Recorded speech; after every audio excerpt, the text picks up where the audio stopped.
The man Mom and I loved to the core tore our hearts apart and abandoned us when I was 13. 10 years later, I pulled over for a hitchhiker, only to see my dad with a little girl by his side.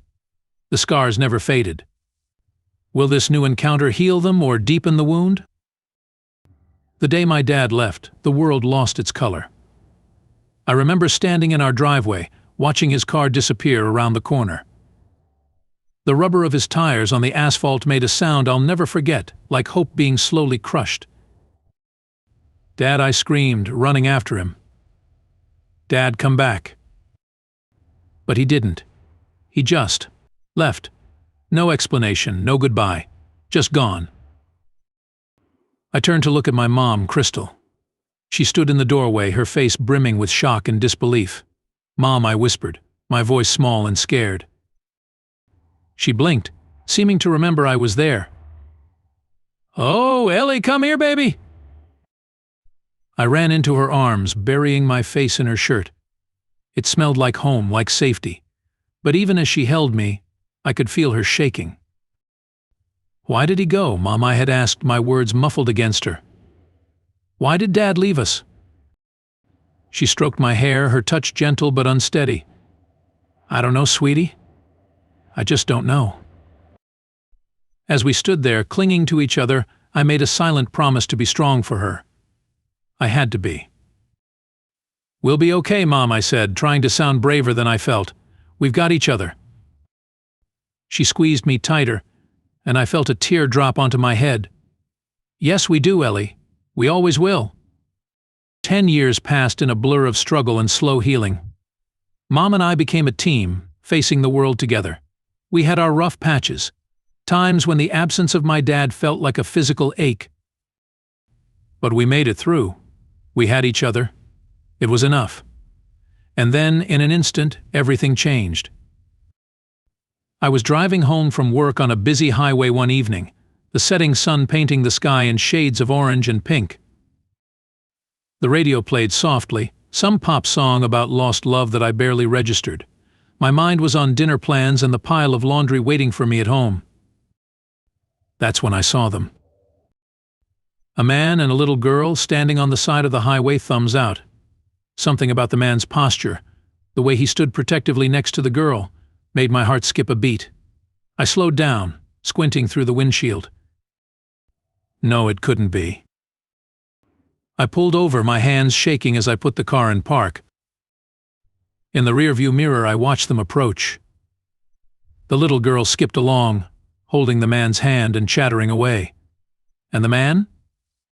My blood ran cold. It was him. My dad.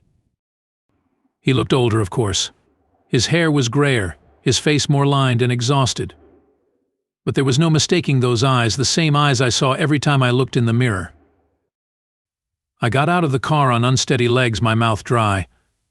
"Need a ride?" I called out, my voice sounding strange to my own ears.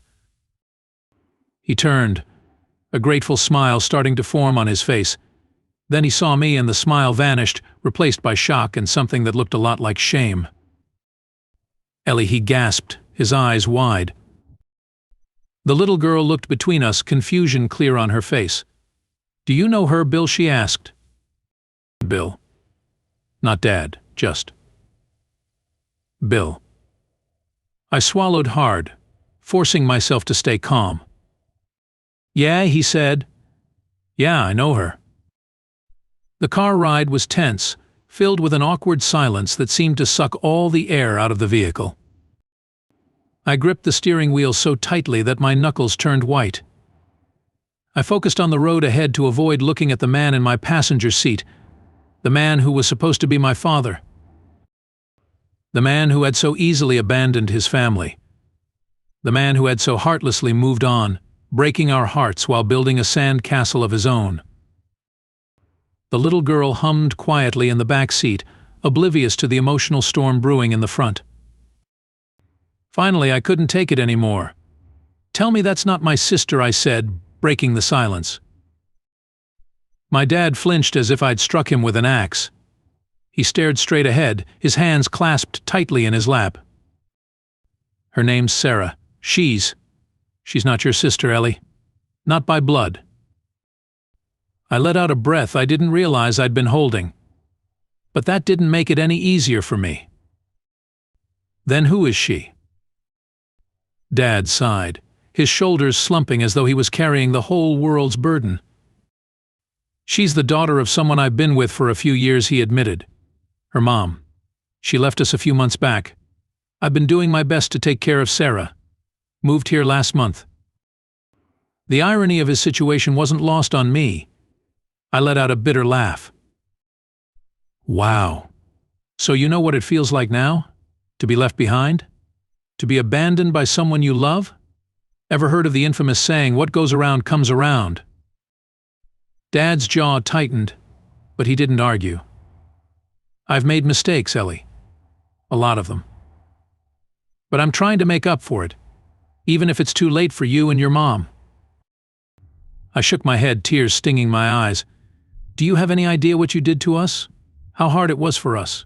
For me? Can you imagine how kids at school teased and bullied me? How Mom struggled alone to raise me and play both Dad and Mom for me? In the rearview mirror, I saw Sarah's confused face. She didn't deserve to be caught in the middle of this. I took a deep breath, trying to calm myself. I'm sorry, Dad whispered. I know it doesn't change anything, but I am so sorry. Sorry. You don't stab a person in the heart and say sorry. Ellie, please forgive me. I'm sorry. Really. I didn't respond. What could I say? Sorry won't erase 10 years of absence, of wondering why I wasn't enough to make him stay. Sorry won't magically bring back the happiness that was once stolen from Mom and me. As we neared the address he'd given me, Sarah spoke up from the back seat. Are you Bill's friend? I met her eyes in the mirror, seeing the curiosity there. For a moment I considered telling her the truth, but looking at her hopeful face I couldn't bring myself to shatter her little world. Something like that, I said softly, forcing a smile. A forgotten friend. I pulled up to the curb, my hands shaking. The silence that had haunted me during the ride now felt suffocating. My dad unbuckled his seatbelt, his movements slow and hesitant. He turned to face me, his eyes red-rimmed and filled with regret. Thank you for the ride, Ellie. I don't expect you to forgive me, but I want you to know how sorry I am. For everything. I stared straight ahead, unable to look at him. My throat felt tight, choked with all the words I wanted to say but couldn't. Take care of her, I finally whispered, nodding towards Sarah in the back seat. Don't screw this up like you did with us. It's very easy to break someone's heart and walk away. Don't do that to her.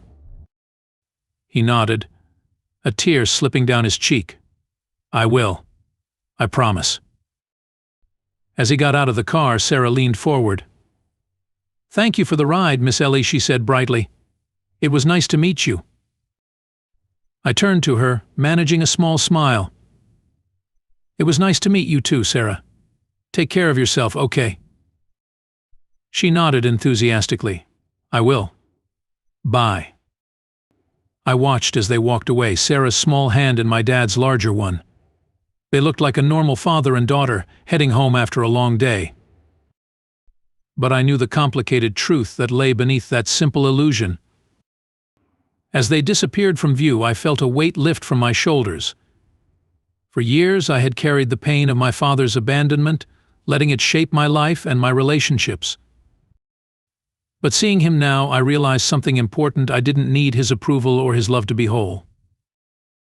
I started the car, wiping away a stray tear.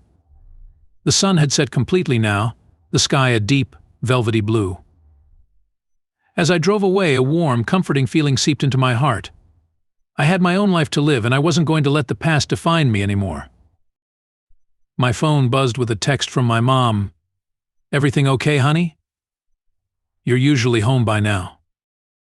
I smiled, feeling a rush of love for the woman who had been both mother and father to me. On my way, Mom, I typed back. I love you.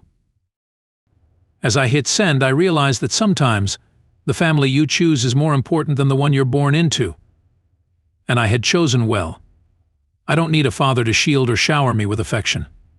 I have the most powerful force in my universe, my mother.